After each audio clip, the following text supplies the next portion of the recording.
Bienvenue de partout où vous me suivez. Bien-aimés, je reviens encore pour que nous puissions partager la parole de Dieu. Comme d'habitude, chaque dimanche,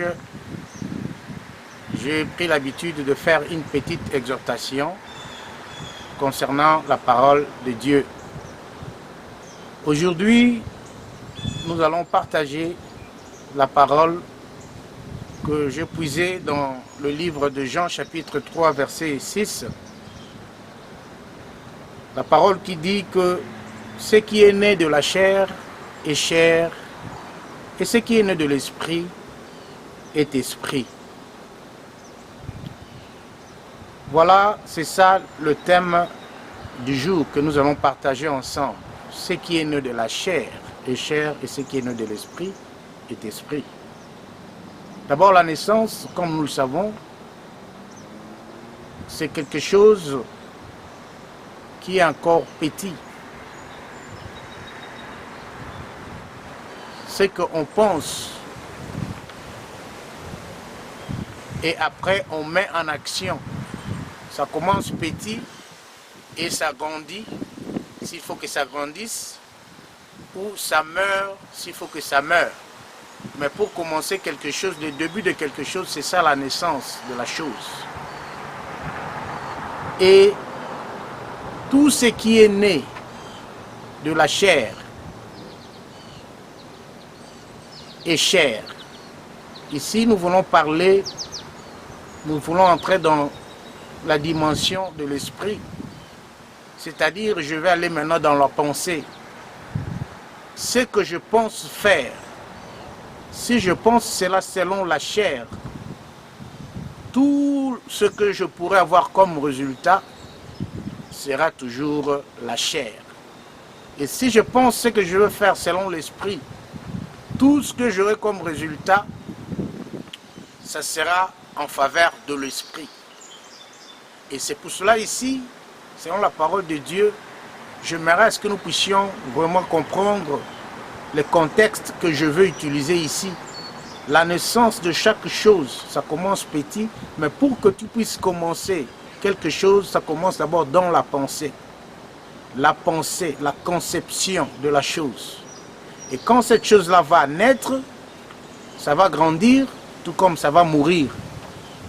Ça peut grandir, tout comme ça peut mourir. C'est-à-dire, vous commencez quelque chose, ça grandit.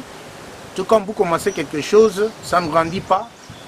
C'est-à-dire que ce que vous commencez là, ou ce que vous faites là, ou ce que vous voulez faire, si vous le faites selon votre chair, selon votre esprit à vous personnel, selon vous,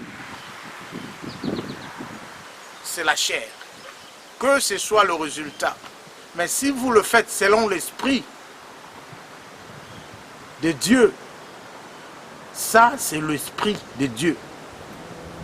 Et tout ce que nous faisons selon la chair, c'est la chair. Quand je pense réaliser quelque chose pour mon intérêt, ça c'est selon la chair. Je ne le fais pas selon Dieu, mais je le fais selon ma chair. Si je veux faire quelque chose selon Dieu, je veux le faire selon l'esprit de Dieu.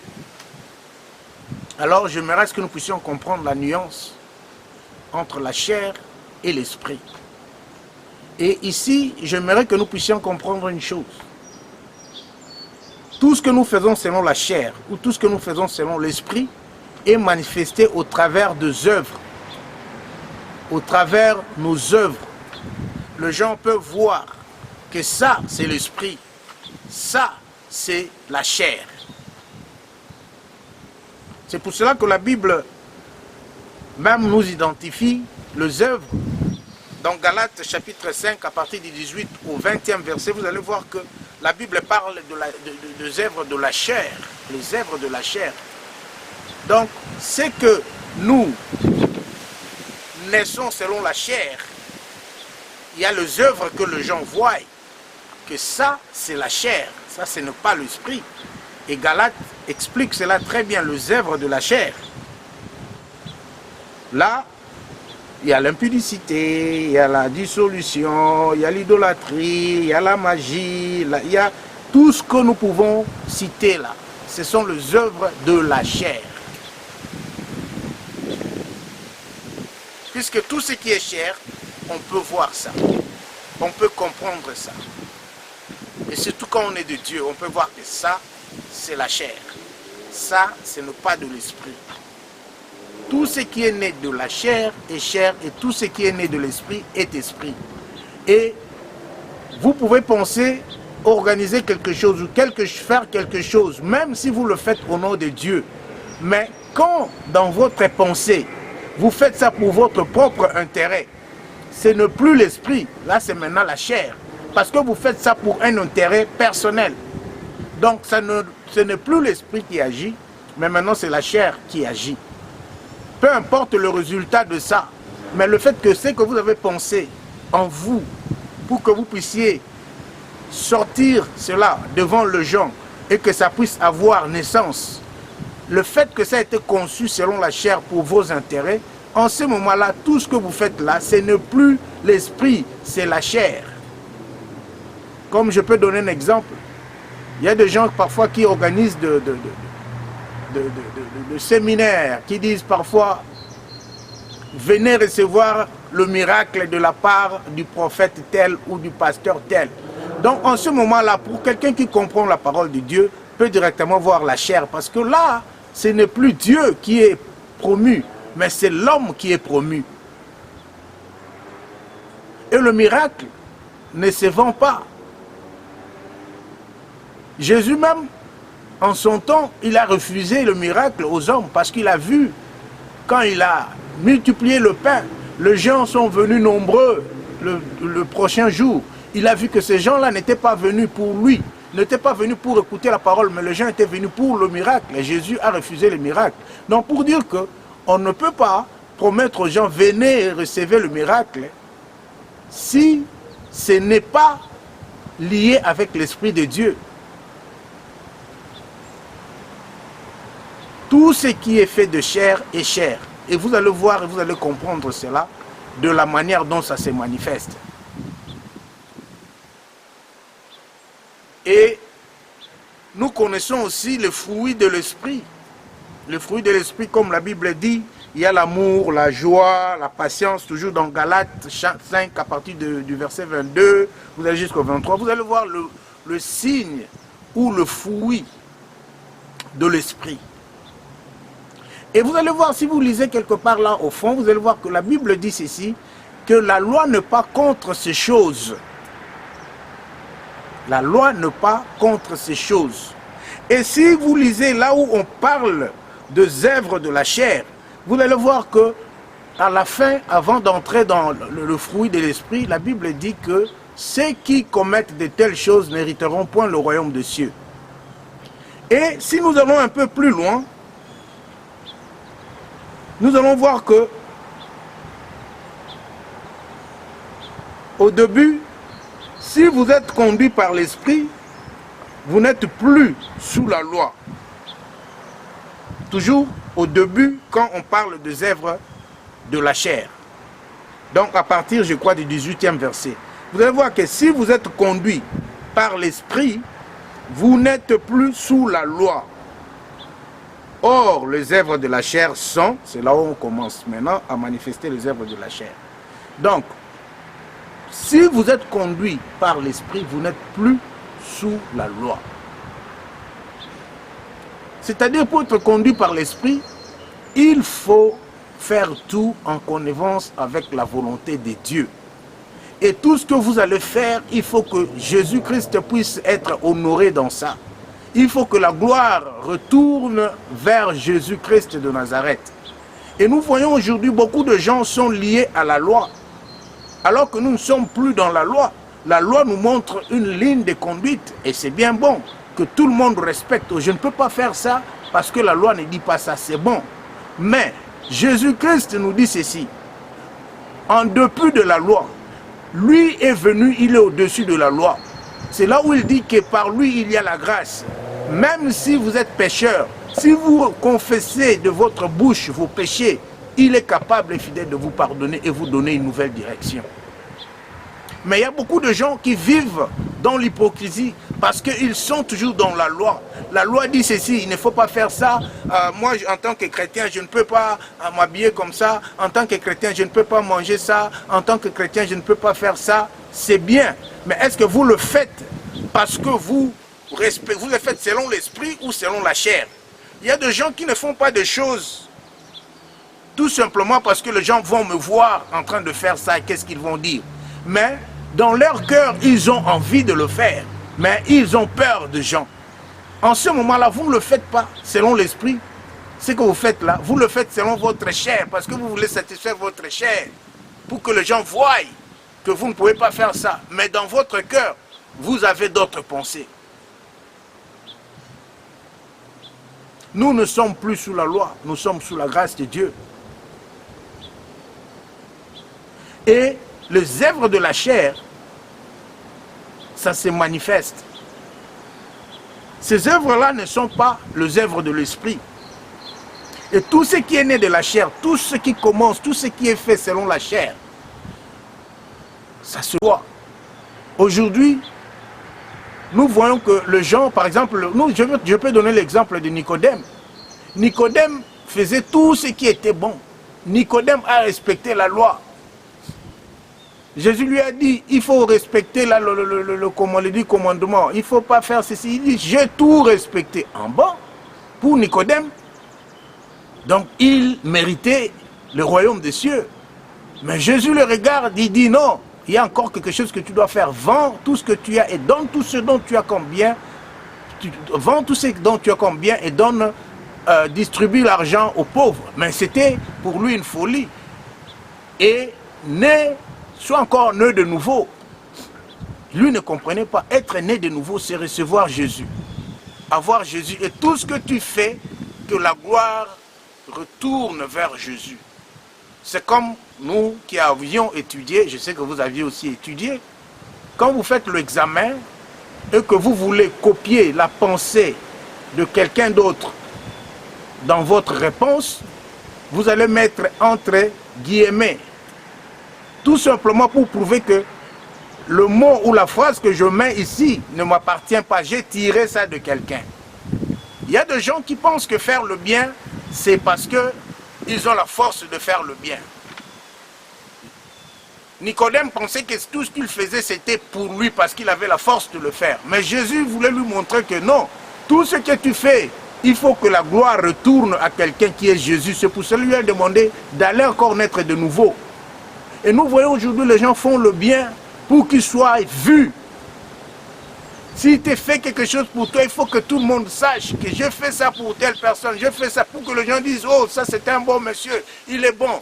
La gloire, au lieu que la gloire aille vers Jésus, la gloire retourne vers ces gens-là. Et ils en parlent. D'ailleurs, moi, j'ai fait ceci pour telle personne. D'ailleurs, moi, j'ai fait ceci pour l'autre personne. D'ailleurs, moi, j'ai fait ceci pour ça. Mais la bonté, le bien, c'est Jésus. Tout ce que tu fais de bien, tu dois le faire à cause de Jésus. Et quand tu fais quelque chose à cause de Jésus, Jésus dit quand la main droite donne, il ne faut pas que la main gauche sache.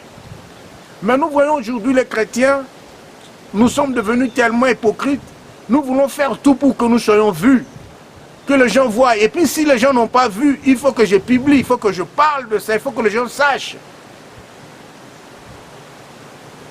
Tu sais quoi? Ah, il avait faim, c'est moi qui l'ai nourri. Je comprends que parfois, à cause de l'ingratitude des gens, et les gens qui sont ingrats, qui vont aller commencer à dire n'importe quoi, et que ça vous revient, vous pouvez peut-être parler, dire quelque chose en tant qu'humain, mais en tant que chrétien, je pense que ce sont des habitudes que nous devons casser, parce que quand nous faisons le bien, nous le faisons pour la gloire de Dieu, pas pour notre gloire. C'est pour cela que Jésus avait dit à Nicodème, repens-toi, sois encore né de nouveau. Parce que Nicodème voyait que moi j'étais au-dessus, j'aidais les gens, je faisais du bien, donc la gloire là lui revenait. Mais Jésus voulait que Nicodème comprenne que la gloire de tout ce que tu fais doit rentrer vers Jésus.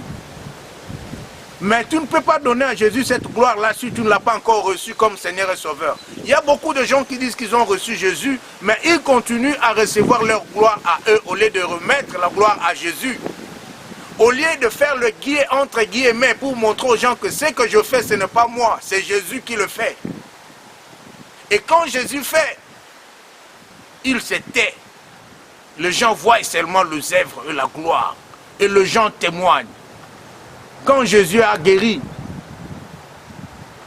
les gens sont partis témoigner. Oh, moi j'ai été guéri, c'est telle personne qui m'a guéri. C'est comme ça que les gens sauront que vous êtes de Dieu, que vous êtes grand.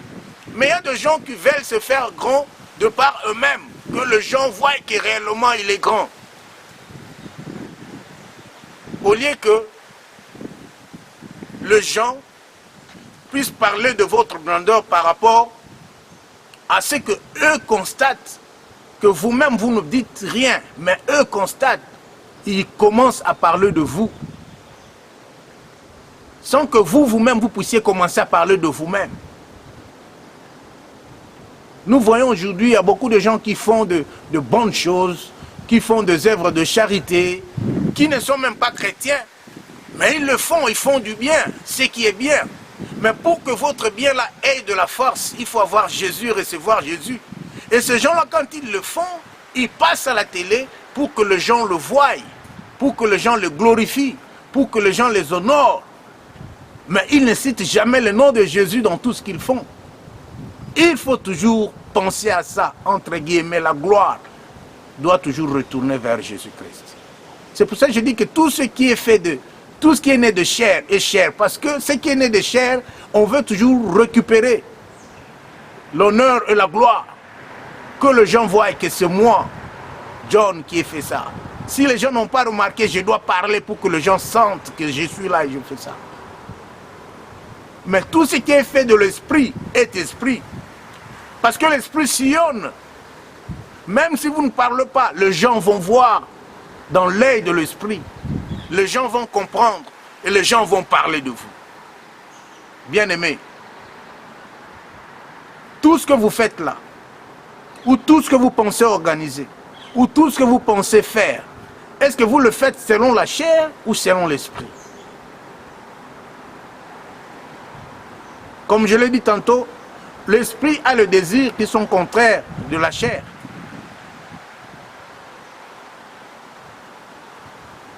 La chair a ses désirs.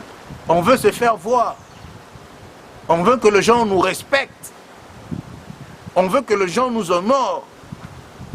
On fait des choses pour que nous puissions mériter tout ce dont nous pensons selon notre chair. Mais qu'est-ce que vous pensez de votre esprit? Tout ce qui est né de la chair est chair. Ça peut paraître spirituel, ça peut paraître honorifique, mais le fait que cela est né de la pensée charnelle, je vais faire ça pour une telle vision, pour un tel but, qui n'est pas de Dieu, bien que ça peut être fait, mais le fait que c'est charnel, la pensée a été conçue charnellement, le résultat ne sera pas pour la gloire de Dieu, ça sera pour la gloire de l'individu. Et Dieu n'est pas là. Tout ce qui est né de la chair est chair et tout ce qui est né de l'esprit est esprit. Je veux faire ça pour sauver les âmes de Dieu. Je vais mettre ces paquets pour que les âmes de Dieu puissent recevoir la parole de Dieu. Je vais me déplacer, marcher à pied là-bas pour aller prêcher la parole de Dieu pour que les gens puissent recevoir Jésus-Christ comme Seigneur et Sauveur. Tu penses selon l'esprit. Tout ce qui est fait de l'esprit est de Dieu. Et Dieu opère en esprit. Et c'est là où Dieu vous élève. C'est là où Dieu agit. C'est là où Dieu se manifeste. Quand vous donnez selon la chair ou vous donnez selon l'esprit?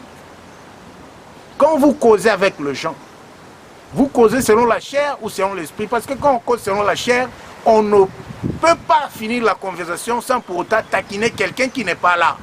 Sans pour autant parler du mal de l'autre. Votre conversation, c'est selon la chair ou selon l'esprit? Tout ce qui est fait selon la chair est chair. Mais tout ce qui est fait selon l'esprit est esprit. Selon l'esprit, votre conversation, oh le frère là, on trouve qu'il a encore besoin de l'aide. Est-ce qu'il n'y a pas moyen qu'on prie pour lui? Il n'y a pas moyen qu'on jeûne pour lui? Il n'y a pas moyen qu'on puisse continuer à organiser un moment de prière pour ses frères ou pour sa soeur, parce que nous voyons qu'il a encore des difficultés à tel endroit. C'est ça la conversation en esprit des enfants de Dieu. Mais quand vous commencez à regarder, to put somebody down because of the way that he's behaving, because of the way that you are looking at him, because of the way that you are seeing him, and you start putting him down or putting her down, and you call yourself a Christian. Tout ce qui est conçu de la chair est chair, conçu de l'esprit est esprit. Et les gens qui sont dans le Seigneur doivent arriver au point de comprendre que ce que je fais, je dois le faire selon l'esprit et non selon la chair. Puisque la chair est là pour juger, la chair est là pour condamner. La chair, la loi est là pour condamner, juger. C'est ça le rôle de la loi. Mais la grâce est là pour avoir la compassion. Quand on a de la compassion, on prie. Quand on a de la compassion, on ne critique pas, on ne juge pas. Puisque vous, pour arriver là où vous êtes arrivé, pour être chrétien, pour que vous puissiez laisser ce que vous êtes d'arriver à mesure de laisser, c'est parce que Dieu vous a fait grâce. C'est à cause de la grâce que vous êtes sauvés, à cause de la grâce que vous êtes là.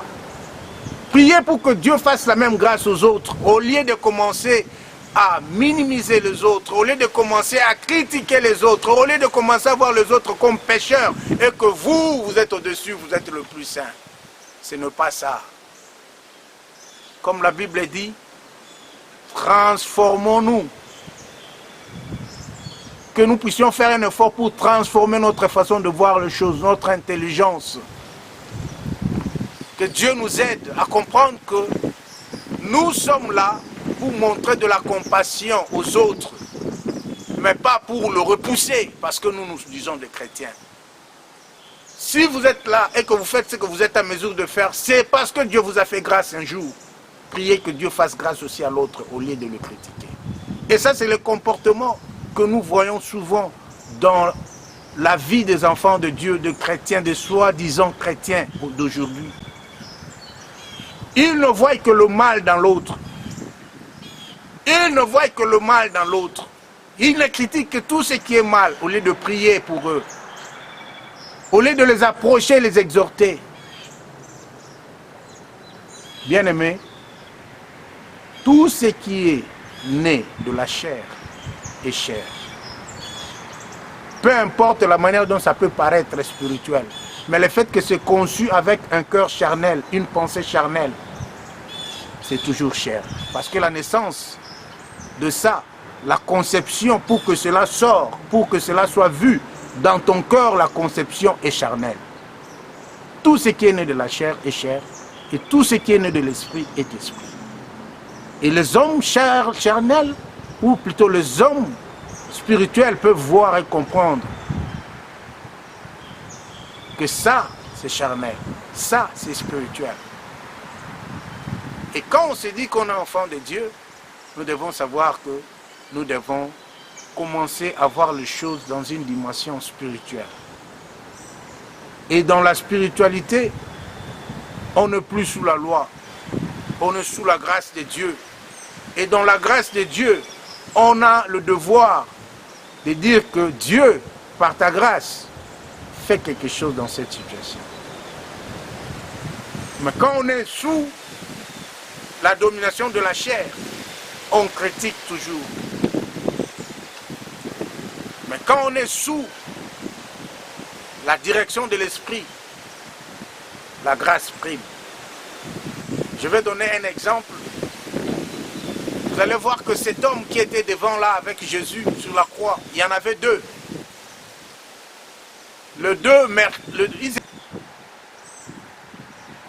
De mauvaises personnes.